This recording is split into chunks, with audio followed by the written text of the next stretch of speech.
Today we shall reflect on the life of Saints Hippolytus and Pontianus. Today the Church commemorates two of a little known yet no less illustrious sons who died for the faith as a result of harsh treatment and exhaustion in the mines of Sardinia in Italy. One who had been a pope for 5 years, the other an anti-pope for 18. That they died reconciled was the high point of their Christian lives. Saint Hippolytus, whose name means a horse turned loose, was a learned priest in Rome and the most important theological writer of his time. He claimed to have been a disciple of Saint Irenaeus, while Saint Jerome refers to him as a most holy and eloquent man. At first, however, he was known for his holier-than-thou attitude towards the Church, unafraid of censoring even the Pope. He criticized Pope St. Zephyrinus for not being prompt in detecting and denouncing heresy, attacking the contemporary Trinitarian modalism and patripacism. He propounded a doctrine on the Logos that was close to subordinationism.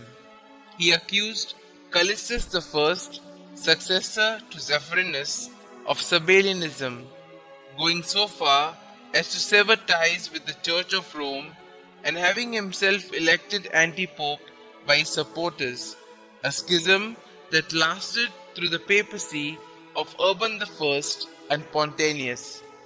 In the year 235, Hippolytus was banished to Sardinia by Emperor Maximus. Here, sharing his exile, was none other than Pope Pontianus himself, who during his reign had held a synod which confirmed the excommunication of the great theologian Origen in Alexandria.